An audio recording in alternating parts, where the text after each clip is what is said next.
This is Ike Ahmed. And I'm Arsham Shaybani. And we want to welcome you to GT, the podcast.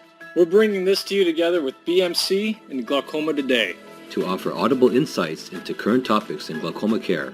Presented by the authors of our latest, most read GT articles.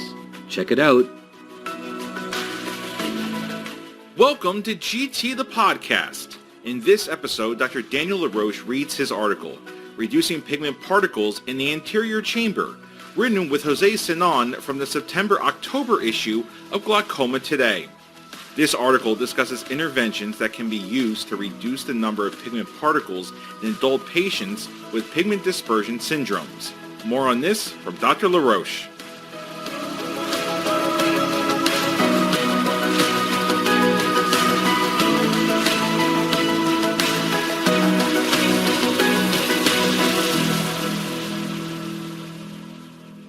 The release of pigment into the anterior chamber is a major contributor to adult glaucoma.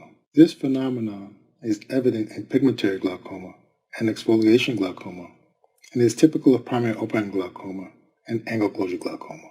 The deposition of pigment in the trabecular meshwork is often an underlying cause of elevated intraocular pressure, ocular hypertension, and glaucoma. This article describes the mechanisms that cause a release of pigment and reviews solutions for reducing the number of pigment particles in the anterior chamber. Enlargement of the lens is one of the most identifiable worldwide causes of pigment liberation and angle closure that contributes to glaucoma. In this age-related disorder, the lens enlarges, leading to increased irido-lenticular and iridozonular contact. This is exacerbated by posterior bowing of the iris during accommodation. Contact between the anterior lens capsules, the zonules, and the iris disrupts iris pigment epithelium, distributing pigment throughout the anterior chamber. Pigmentation of the trabecular meshwork increases as a result more inferiorly than superiorly. Intraocular pressures of 18 millimeters or higher in eyes with normal corneal thickness, gonioscopy should be performed to look for a greater amount of pigment in the inferior versus superior angle and for narrowing of the angle. Increased pigment in the trabecular meshwork of patients with glaucoma has also been confirmed by light microscopy. Pigment dispersion syndrome is an autosomal dominant disorder that typically occurs when patients are in their early 20s. The condition may regress as patients age. Among individuals with this syndrome, the iris insertion is more posterior, and the peripheral iris configuration tends to be concave. Iridozonular contact during accommodation and during normal pupillary constriction and dilation disrupts the iris pigment epithelium and results in the deposition of pigmentary granules throughout the anterior segment. The classic diagnostic triad consists of corneal pigmentation, slit-like radial mid-peripheral iris transillumination defects, and dense trabecular pigmentation. Subsequent increases in intraocular pressure can be as high as 30 millimeters of mercury above baseline and may peak as high as 2 to 3 hours after pupillary dilation. Another entity of pigment dispersion syndrome is distinct from the classic type and presents atypically. This atypical pigment dispersion syndrome is the most common cause of glaucoma that I have seen in my practice. Structurally, the peripheral concave bowing of the iris that is typical of the classic type of pigment dispersion syndrome is not observed in patients with atypical presentation. Instead, the iris inserts below the scleral spur and is flat or slightly convex. Although the angle remains open, the atypical presentation is also associated with a lack of iris transillumination defects. In atypical pigment dispersion syndrome, pigment dispersion is caused by the mechanical rubbing of the enlarged lens against the flat posterior surface of the iris. This mechanism could explain why transillumination defects are not common.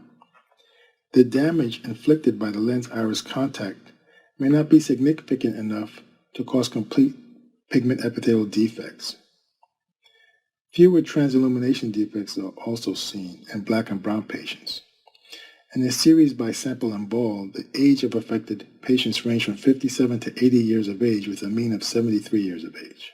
Exfoliation syndrome is an age-related disorder in which fibrillar extracellular materials are produced by accumulation in various ocular tissues.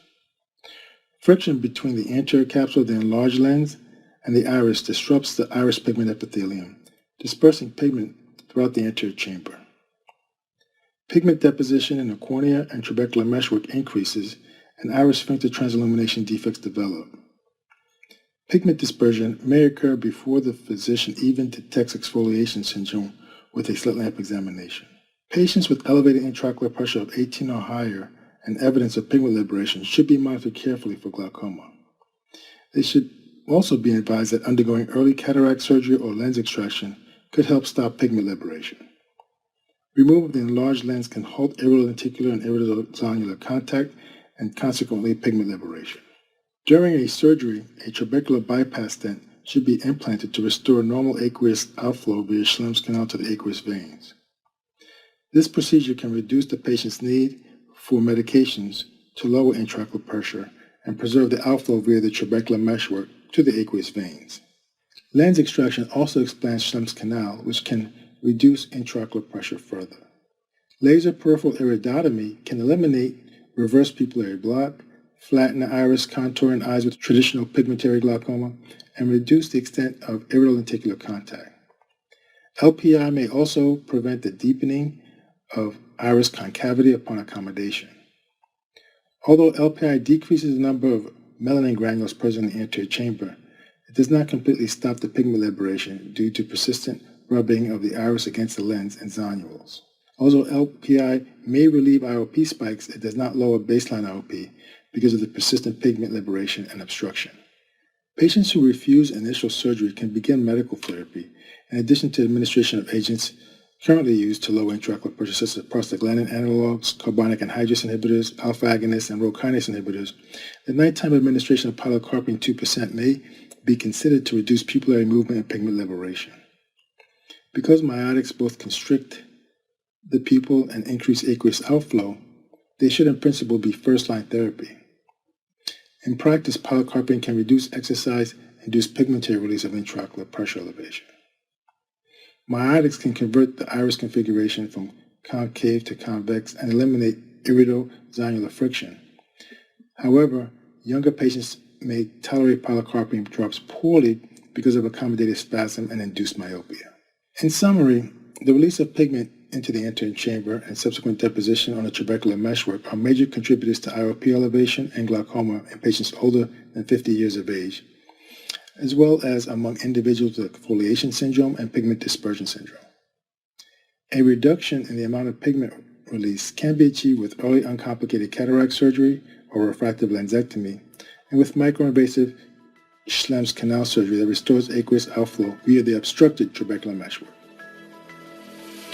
Thank you for tuning into this episode of GT the Podcast.